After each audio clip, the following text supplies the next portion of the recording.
D2 Word Life here with Mr. Sister Fister Riptides. Yeah. And for this review, we are reviewing the 1997 Bad Blood in Your House event that took place on October 5th, 1997 at the Kiel Center in St. Louis, Missouri with an attendance of 21,151.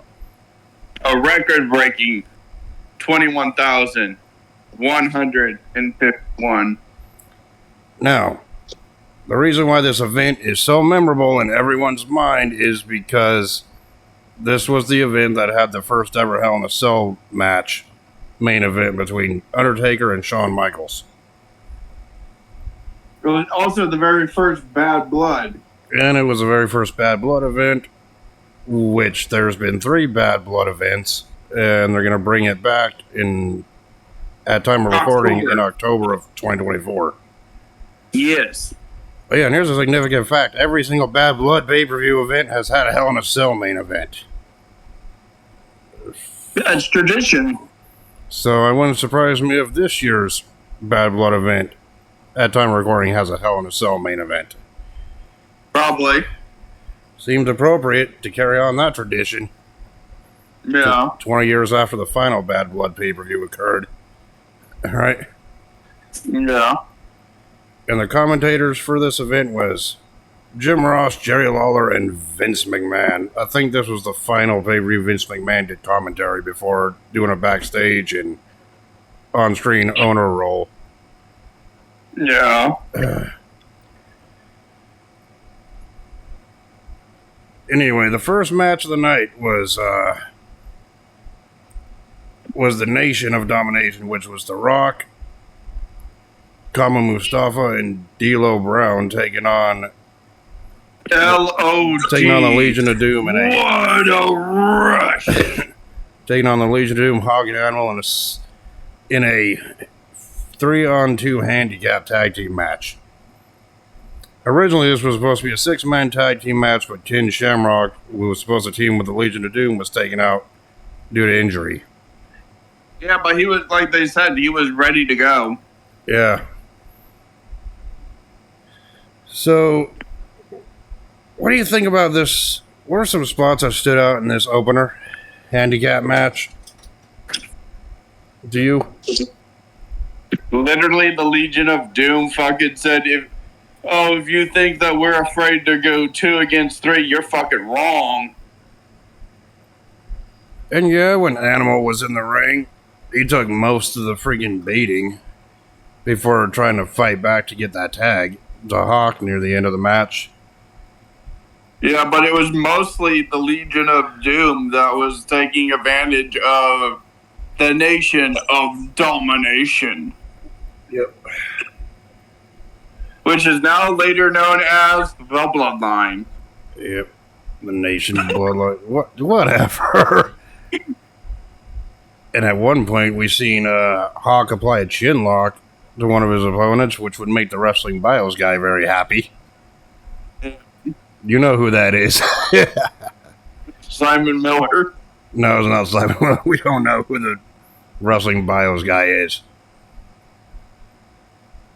But anyway, near the end of the match, Farouk interfered on behalf of his Nation teammates, which he just got up on the apron. He didn't do anything distracting Hawk when Hawk and Animal were going for their Doomsday Device finisher, only for Hawk to get kicked in the back of the head by D'Lo, which prompted The Rock to hit the Rock bottom for the win. Yeah. Which meant the Nation defeated the LOD in this handicap match. Yeah, but it was, like I said, it was mostly the LOD. Yep. On the offense. Until that long stretch when they were all triple teaming Animal. To get that hot tag finally, right? Yeah. Yep. And so what do you think about this one? It was good, like I said. It was nice to see the Legion of Doom after hearing that now both of them have passed. Yeah. It's like, yeah, I mean, it was an alright opener. for what it was. It got the crowd like into the show. Good way to open up and it told a story. Anyway, the next match after this, after that they promoted their superstar line. Whatever, no one cares about that. Backstage, but yep. But after this match, the next scheduled match was supposed to be Dude Love taking on Brian Pillman, but the match was canceled. They were also talking about Brian Pillman, that they had just found him passed away in his hotel room earlier that day. Later that day. Yeah. Earlier that day, before the pay-per-view. Well, yeah, they said didn't know what caused it. They speculated that it could have been a murder that went wrong, a robbery went wrong, or an OD, drugs, or an overdose. Yeah. Well, whatever happened, it was tragic. Not knowing how they got the tox results a week later. Yeah. Well, obviously that's been well documented now, but at the time we didn't know. They didn't know. That's what I'm saying. At that time, they did not know. Yeah, but Brian Pillman passed away, thus the next scheduled match with Dude Love was obviously canceled. Instead, we got a unique tag team match pitting little wrestler Tarantula and Mosaic against two other little wrestlers, Max Mini and Nova. Midgets. And Sonny was the special guest ring announcer. Actually, no, Sonny won the ring announcer. That's for the next match. Never mind, but who cares? I'm stopped, man. Sonny being the ring announcer for a match like this. I'm thinking too far ahead to the Rumble of '98. We haven't even done that one yet. Yep. But anyway, what do you think about this short tag team match? Sorry. It was alright for what it was. It wasn't the most exciting match on the card. It wasn't just me that was thinking this. It was Mosaic Tarantula. Is their tag name. What would be their fucking tag name? Yeah. And Max Mini was built as the world's smallest athlete. He was short. I think freaking Hornswoggle looks like a normal grown person next to him. Yeah. Well, that was his actual size. Yeah. But, this tag match was exactly what you expected. High flying, otherwise known as... Yeah, but it felt rushed. Well, it kind of was rushed. It was just kind of like you said, a last minute scramble. But the ending was kind of... And of course, the standout was when Tarantula friggin' had Max Mini on the outside and he dumped him on the announce table. Yeah. And Jerry Lawler was just sitting there laughing at him, making jokes. Right? Yeah. And it ended with Max Mini pinning I think it was Mosaic or Tarantula with an inside cradle. Despite the kick out at 2, because the referee was like, screw this, I'm done. Yep. So it's like, this was kind of like a last minute replacement type match. So, and it did its job. It entertained the fans. What did you think about this? It was there. It just felt there to be there. It was, like I said, No, this match was the next match on the card was the one that Sonny was officiating. And, yeah, let's just not talk about where Sonny is nowadays. Prison. Exactly. Still. But she was a special guest ring announcer for this next match. For the WWE, for the Tag Team Championships, another tag match. I believe there was only 2 singles matches on this entire card. But anyway, It was the Headbangers defending the Tag Team Championship against your favorite tag team, the Sister Fisters. I mean the Godwins, with Uncle Cletus at ringside. No. You mean the most forgettable tag team, the Godwins. I mean, the Ancestors. No, the Godwins. The Ancestors. Sister Feasters, all these goddamn jokes we've been making was going through my head seeing this match. Well, the only one that was going through my head was Incest Sisters. I mean, they're your boys. No. Go fuck yourself. But this match was pretty good. It was a good tag team match back and forth, I thought. You gotta put yourself in the time period to enjoy these matches, by the way. Yeah, like I said, I literally forgot that they were a freaking tag team. Yep. They were so unmemorable to me that it just blanked it from my mind. Yep. Yeah, and then, but then after a good, back and forth, after, it's your standard, tag team of, the heel tag team freaking beats up one of the competitors get a hot tag. It was kind of like that. Again, that's what's the theme of this night, by the way. All right. Yeah, and then Phineas caught Moss attempting it. Yeah, Phineas, aka Midian, caught Moss attempting his mosh pit and then just mosh pit finisher and then power bombed him for the pin while Uncle Cletus, your boy Cletus, held Thrasher down to prevent him from making the save. First we have Phineas. Those are your three boys, little hick. Yep. Nope, I don't think so, Scooter. Yes, you think so, Scooter. But yeah, anyway, Phineas pinned Moss and the Godwins won the tag team championships here. But then after them, lost them in the same fucking night. So then afterwards, freaking the Godwins kept beating down on the headbangers, and then the referee threatened to reverse the decision if they didn't leave the ringside area, which they promptly left after that. No, he threatened to strip them of the titles. Strip them, reverse the decision, whatever. It's the same thing. But they left. Two different things. It's like they left, whatever. Probably left to go meet up with goddamn Billy Bob Scroggins at the Butter Barn celebrating their win that night. Of course you have to fucking say the Butter Barn. You knew I was gonna go there with that accent. Well, they also said that, you guys can't threaten us. Yep.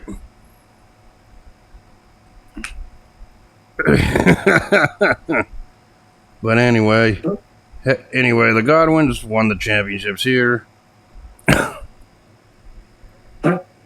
Is it just me, or does anyone else think that they were so unmemorable that everyone forgot them?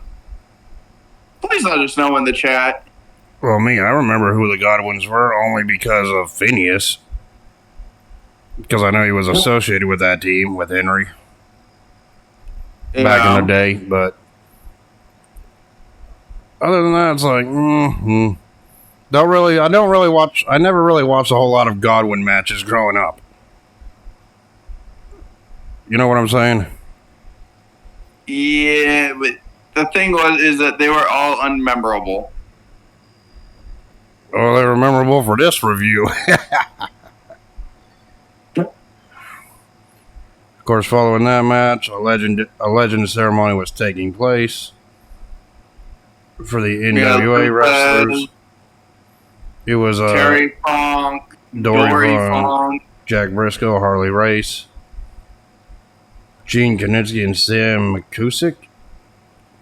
Yeah. They all got their honored for this at this event recognition. Nothing really to go by there. But anyway. So at that point, Terry Funk was still wrestling, and his brother wasn't. Yep.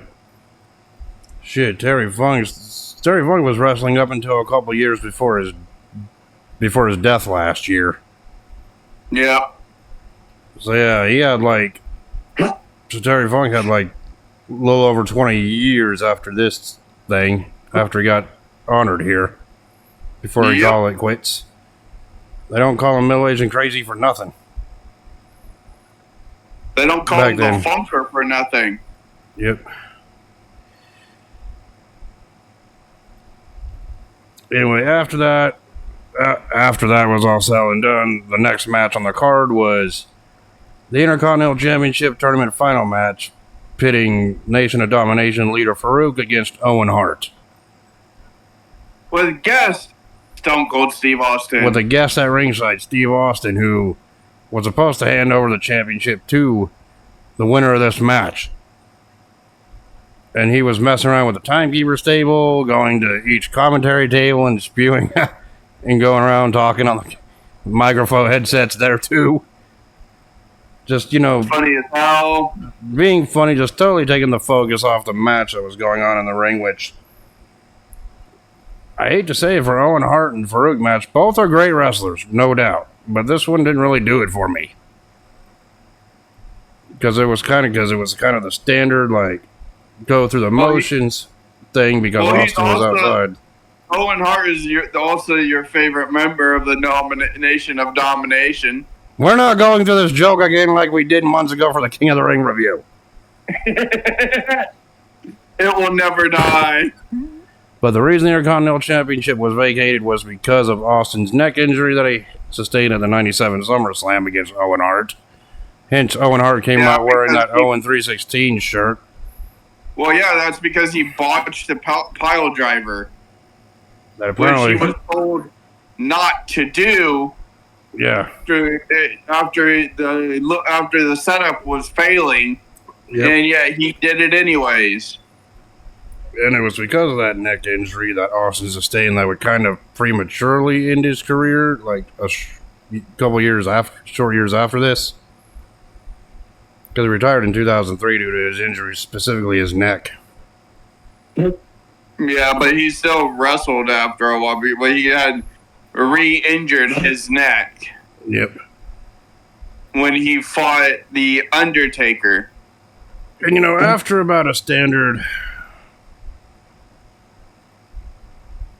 But after like Jim Neidhart came out near the end of the match, distracting Sergeant Slaughter, who was at ringside, then dubbed as the Commissioner. Austin then took the Intercontinental belt, hit Farouk in the head with it, allowing Owen Hart to pin Farouk and win the Intercontinental Championship for the second time. Now, I was trying to keep track of everything that was going on in the match, but it was just kind of hard to because of Steve Austin's antics on the outside of the ring. Well, also the camera couldn't get off of Owen Hart's big fat nose. Yep, and then if it wasn't like focusing on a little bit of the action on the under ring, it was mostly doing split screen. Yes, I'm referring to the fact of that when DX made fun of the Nation of Domination when he joined them. Yeah, and that controversial skit. We don't talk about that today.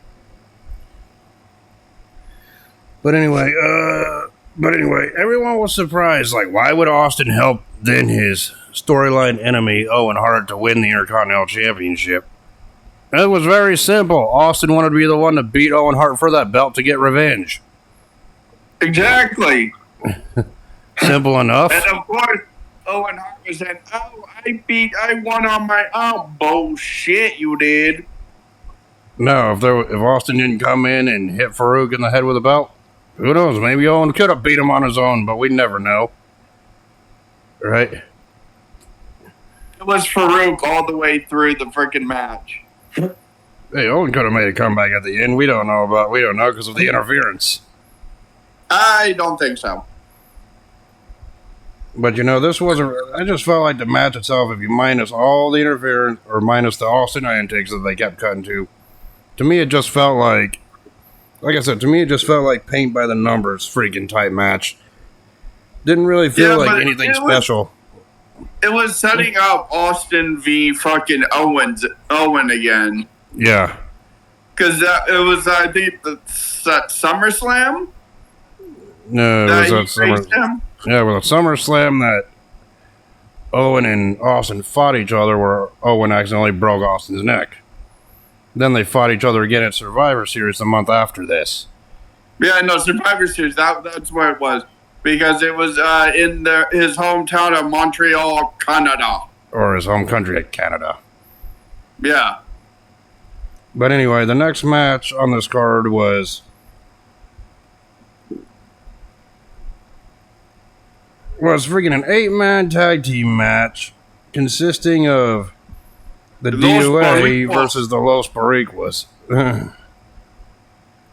The DOA being 8-Ball, Skull, Change, and Crush against the Boricuas tag team, which Savio Vega. It was against Savio Vega. It's like Jesus Castrelo Jr., Jose Estrada Jr., and Miguel Perez Jr. I knew Armando Alejandro was there. To me, this match kind of drug on. You know, just really wasn't very good many spots back and forth. I knew, but you know, they were going through emotions too. But 8-man tag, there's really not many spots that stood out until all of them just decided to say screw this and just go in the ring and fight each other. Yeah, and of course the DOA won. Yeah, and the DOA won. Disciples of Anarchy. Yep. Yeah, and the DOA won when Crush pinned Jesus following a tilt-a-whirl backbreaker, but that didn't matter. The brawl still continued. Or as they were also called, Dead on Arrival. Yeah. Or as the Wrestling Bios guy would call them, dirty old assholes. Yeah. We've seen those Wrestling Bios Reliving War 1 videos before. We know what they're called. Yes. But, you know, this one kind of just didn't really do that much for me at all. I'm not trying to dump on the whole show. I swear I'm not. Considering this was the first time I seen this pay-per-view all the way through, but this one just kind of, besides the ending, it was very forgettable. It was just a straight-up brawl is what it was. Yeah, it was just a brawl. Not really much of a match. If I'm being totally honest. You've seen it. I've seen it. Yeah. Anyway, after this, it was kind of fitting that right before the big 2 main event type matches on here, they announced, oh yeah, our next pay-per-view events, Survivor Series on November 9th, 1997, from Montreal, Canada. I swear, when we review that show, I swear nothing controversial happened. That main event was a normal match with no controversy surrounding it whatsoever. Uh-huh. Well, we'll talk about that when we decide to review it. No. If they watch the freaking Fortnite videos that we do, they would know what is going on. I got screwed, and I keep getting screwed. Sorry, I just felt like saying that joke prematurely early before we do the 97 Survivor Series review. Whenever we decide to do that after just seeing that ad for it.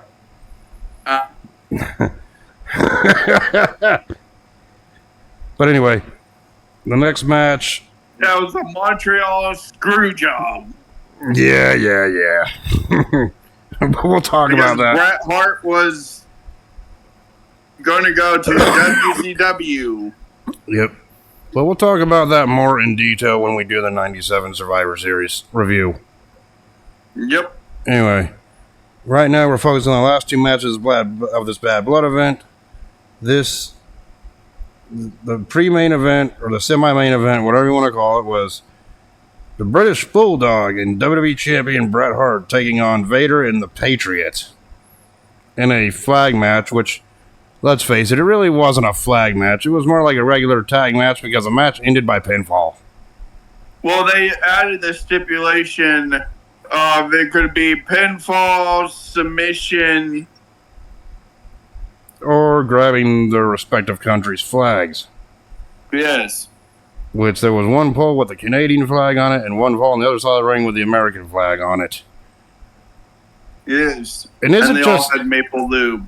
Yeah, and coming back to the entrances for a minute, I know Don Wilkes was the one who played the Patriot character on here back then, but is it weird hearing Kurt Angle's theme song and seeing someone else come out to it in today's day and age?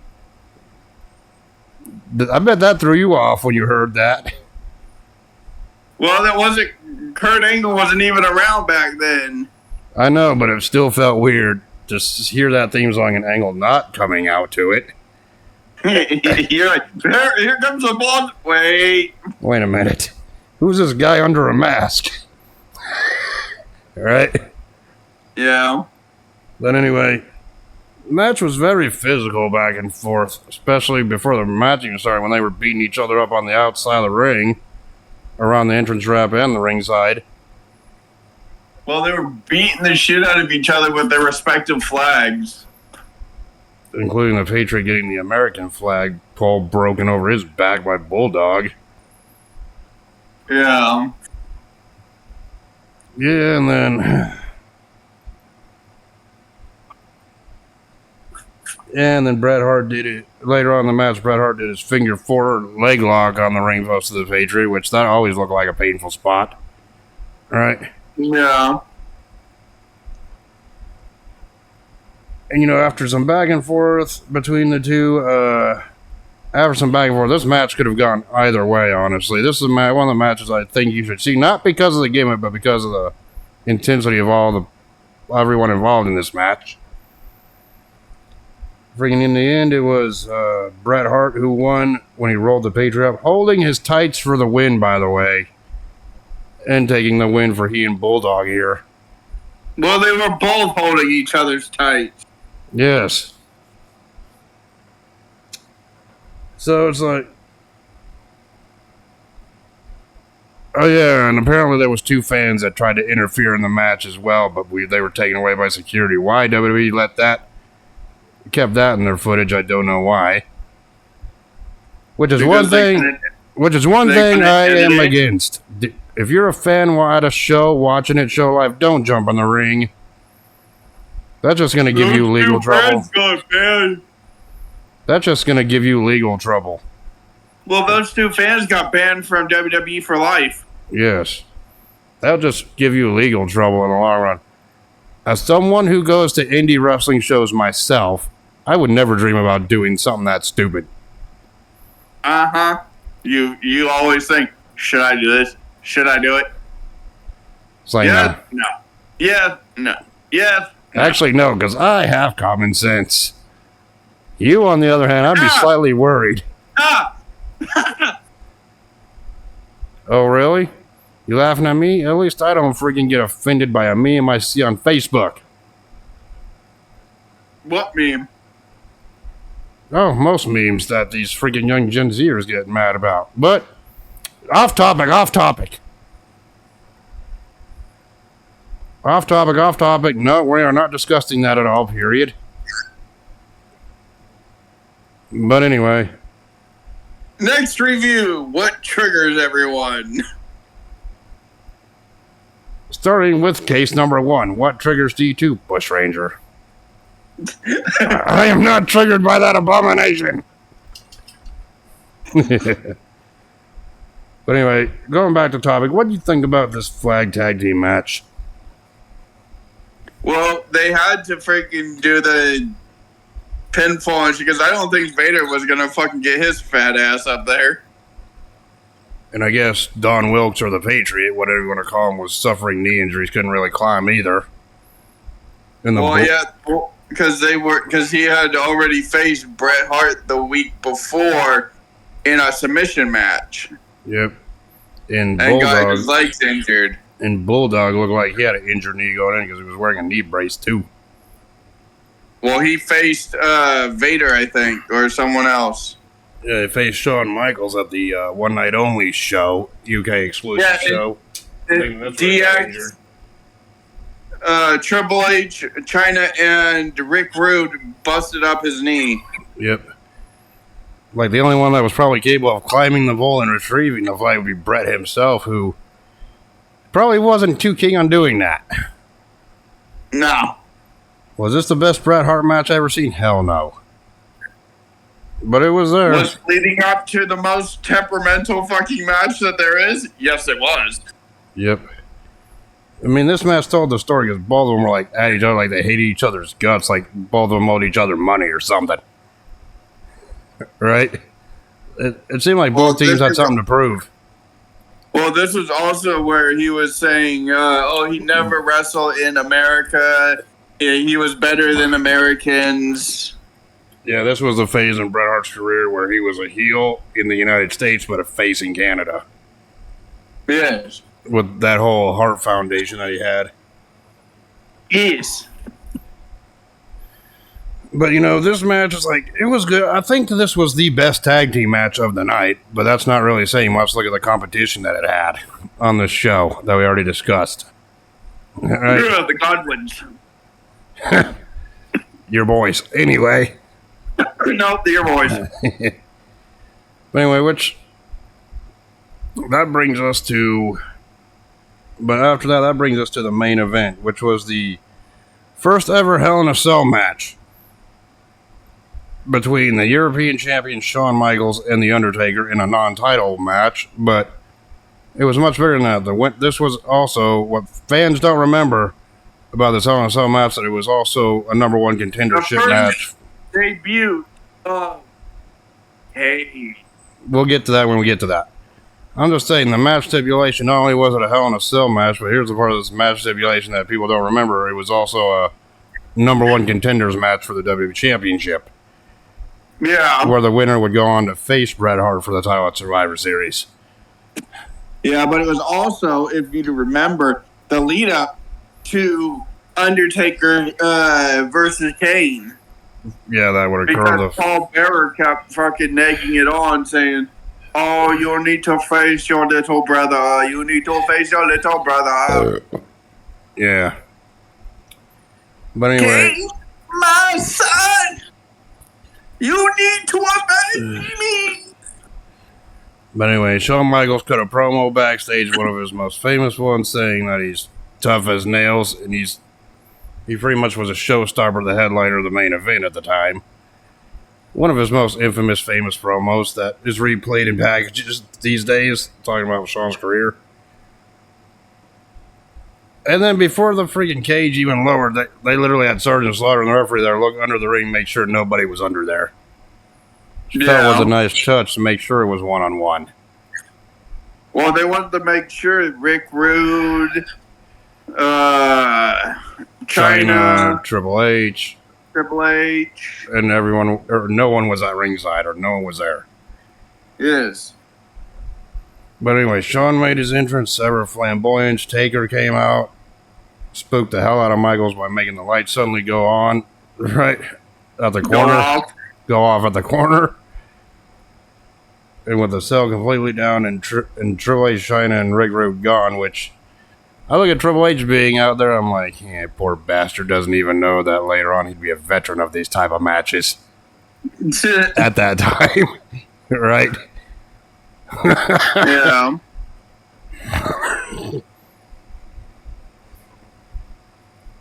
But this match started off very slow with Undertaker stalking Shawn Michaels all around the ringside area before Michaels got in the ring and started the match properly. Well, he was being very methodical about it. Yeah, and they kind of treated this like a back and forth affair in the ring up until the point where Undertaker launched Michaels over the rope and his feet struck the cage. And that's when the action outside really started. Yeah, he tried to fucking stop himself, but he's like, fuck. Went splat right on his back. His hip, his hip, and his back, and his arm. Right? Yep. And then the Undertaker then whipped Michaels into the walls of the cell structure, revealing for the first time that, yeah, this can be used as a weapon. Right? Well, it also, he used it to bounce Michaels back to him and then fucking just clotheslined his ass twice. Yep. And then, like, after some... And, of course, then Michaels got the upper hand on Taker once again. And actually got a steel chair, which started this whole feud, because this whole feud started when Michaels accidentally cost Taker the championship to Bret Hart with that steel chair shot. Inadvertently. Yeah. Right? And then he whipped it, and then he hit Undertaker's back with it. And after a while, it looked great. And then the Undertaker sat up, and at some point, Michaels went sailing outside the ring and hit a cameraman. Not once, but twice. But twice. And the second time, Michaels just beat up the cameraman. By the way, that same cameraman sued the Wrestling Federation at that time for millions of fucking dollars. But yeah, Michaels beat up the cameraman, injuring him. So bad he was unconscious. To the point to where the officials had to open the cage door, get the camera out. At that point, Michaels went outside the ring, and so did the Undertaker, which the brawl was on the outside of the ring now. Michaels wanted to get out of the damn ring, so he went right behind the ref and tried to shimmy through. And then freaking Undertaker kind of just uses him as a fucking lawn dart. Yep, and then then Michaels tried to fight back on the outside ring, including trying to hit a drop kick, which that didn't land. Undertaker just then Irish whipped him into the side of the cell. Well, I also like the fact Undertaker literally, right when Shawn Michaels also was trying to climb inside the cage. Yep. He fucking literally just smacked Shawn in the ass and grabbed him and pulled his ass down. Yeah, strung it down a little bit, yeah. Got to mention that part. This was before they got out of the cell. That happened. Yeah, so that was funny as hell. But yeah, the Undertaker freaking Irish. That kind of unmasculined Shawn Michaels for a minute because he's like, that was the first time I've ever had a man smack my ass in wrestling. Yep. Yeah, but the Undertaker catapulted Michaels right into the side of the cage, thus busting Michaels open. We're just going to ignore the obvious blade job Michaels did on camera before getting whipped in the air. Yes, yes, keen eye can spot that, right? But then Michaels was bleeding profusely, including Taker using Michaels as a long dart into the side of the cage when they were on the outside of the ring too. But then Michaels eventually fought back, got out of the way by freaking climbing the cage to the roof, which the Undertaker followed him afterwards, only for Michaels to get slammed up on the top of that cell twice. And at that point, the fans saw nothing like that, so they were in awe, just wide-eyed.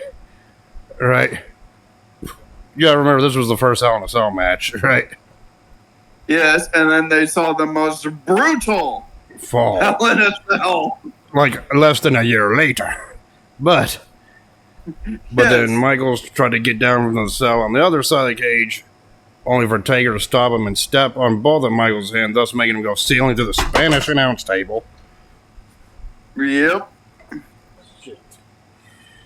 Yep. And then, afterwards, Taker got back down. Michaels, who had to get a bunch of cords and wires and shit off from around his legs from being caught in the table, was then whipped into the French commentator's table. Afterwards, before both men eventually got back into the cage, or the cell itself, right? Yep. And then the ending of the match came when Taker took a steel chair and nailed Michaels in the head with it. Things you won't see today. Something you won't see in today's wrestling, period. Yeah. And then what happened next? The lights went out. And that's when the fans first heard the theme song that's now associated with one person. The lights went out. The ominous organ music came out. Paul Bearer came out. And Paul Bearer came out, and who was with him? Mayor Glenn Jacobs. I mean Kane, as Kane during his first appearance in WWE. The debut of the Kane character, yes. And then Kane got in the ring, ripped the door off its hinges. Everyone was all shocked and awe of who the hell is this big masked wrestler, right? Well, technically, it would have been his second appearance because he was the dentist guy for Jerry Lawler. Well, technically, this was his third character in WWE. Glenn Jacobs was his third character in WWE. And most successful. Yes, he was the dentist in 95, but he was also fake Diesel too. Yes. Which both of them were failed gimmicks to start with. This one kind of stuck because of the story they gave and the presentation they gave the character. But then also how creepy he was. Yeah, but then Undertaker just stared at his brother Kane. Kane made his whole pyro go off in the corners for the first time, which shocked everyone to see. And then Kane hit a tombstone on the Undertaker. And then left the ringside area where Paul Bearer woke the referee up, and then Michaels crawling out of a pool of his own blood, just had enough energy to put his arm over Taker for the slow 1, 2, 3, and Michaels won the first Hell in a Cell match. Yep. Oh, God. This match, the only reason I can recite this match like I just did, because I've seen it so many times, it's the match of this match. This show was a one-match show, but what a match it was. Yeah, but it was also leading up to, like I said, Undertaker v. Kane at Survivor Series. At WrestleMania. It was supposed to be a Survivor Series, and then complications happened, and then it became for... Yes, they pushed the story back for WrestleMania 14. Yes. The following year, in that Survivor Series, Kane had his debut match against Mankind instead. Yes. And with that, and that's how Bad Blood went off the air. Now, this would set up a very interesting main event for Survivor Series. Now, with Michaels as the number one contender, it was Shawn Michaels challenging WWE Champion Bret Hart at Survivor Series in 1997, which I swear didn't have a controversial ending whatsoever. The Montreal screw job. And yes, that's sarcasm, by the way, from me. If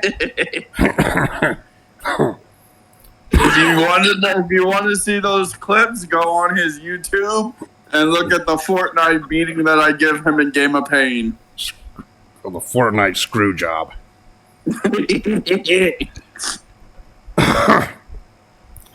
But anyway, that was Bad Blood 97.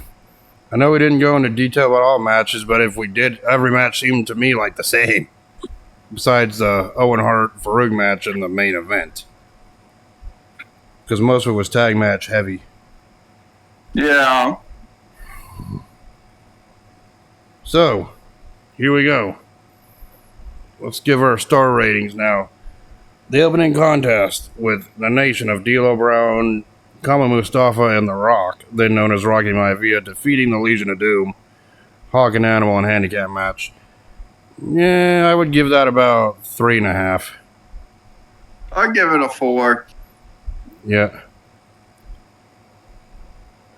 The tag team match with Max Mini and Nova defeating Mosaic and Tarantula. It just felt there to be there. 0. I'd give it half. I'd give it nothing. I give it half a star. At least it was at least the commentary was entertaining. Okay, 1 star. At least the commentary was entertaining and funny. Well, at least it wasn't like our last review where I gave it negative. Yep.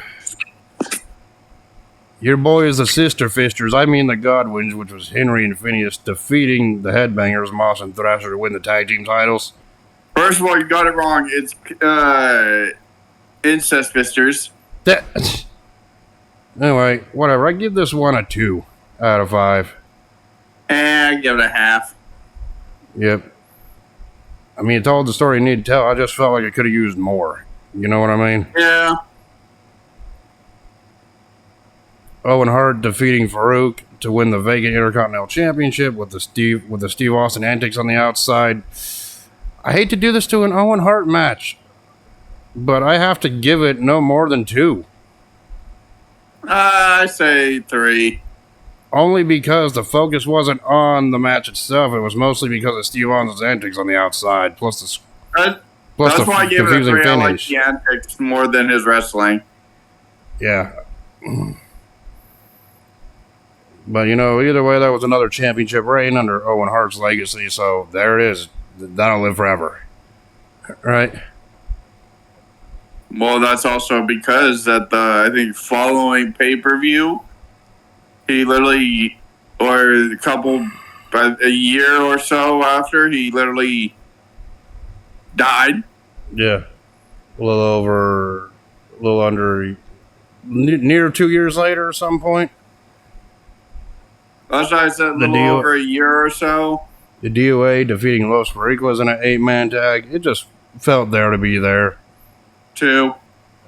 I'm leaning towards 2. Right. Bret Hart and the British Bulldog defeating the Patriot and Vader in that tag team flag match. I give it about 3.5. 2.5. Yeah, looks like I enjoyed that match more than you did. Yeah. And of course, in the main event, Shawn Michaels defeating The Undertaker in the first ever Hell in a Cell match to win the #1 contendership for the W Championship at Survivor Series. That also featured the debut of Kane. I have to give it 5 out of 5. 10. Give it 10 out of 5. Yeah. I go one step further. Yep. So, but with all that said, this freaking pay-per-view seemed mostly average or under average, with the main event being the only exception. About average. Yeah, so when it comes to my letter grade, knowing that this is pretty much a one-match show and the other matches are just, man, you can just go without them and just watch the Hell in a Cell match. You wouldn't be missing anything. I hate to say it, but I would have to give this Bad Blood 97 pay-per-view a C. I'd say a B. Yeah. I mean, yeah, we've seen worse pay-per-views, trust me. I mean, hell, I'd rather watch Bad Blood 97 than WrestleMania 27 ever again. If Well, I'm perfectly honest. You'd also rather watch it than King of the Ring. I'm not that desperate. But, you know, anyway, that was our thoughts and our grades for, respectively, for the 1997 Bad Blood event. Anyway, next week on this wrestling podcast reviews, Michael Cole. No, that's my choice, not your choice. This was your choice. Next week's my choice, and with SummerSlam coming up, I feel like we should review a classic SummerSlam event right before the SummerSlam 2024 pay-per-view coming up literally a week from Saturday at time of recording. So, yes. So this SummerSlam will be taking place in Cleveland, Ohio this year. And there's only been 2 SummerSlam events to take place in Cleveland, Ohio. And that's also counting this one, so there's only been one other one to take place in the former years. So because of that, I know what year I'm going for. I'm going to take this timeline run and go back, a little back over a year. That's right. The show we're going to be reviewing next week is the 1996 SummerSlam event. That featured the championship match with Shawn Michaels against Vader and the first ever Boiler Room Brawl match between The Undertaker and Mankind. Yeah. So until then, I hope you enjoyed, and we will talk to you all next week. Peace. Doses.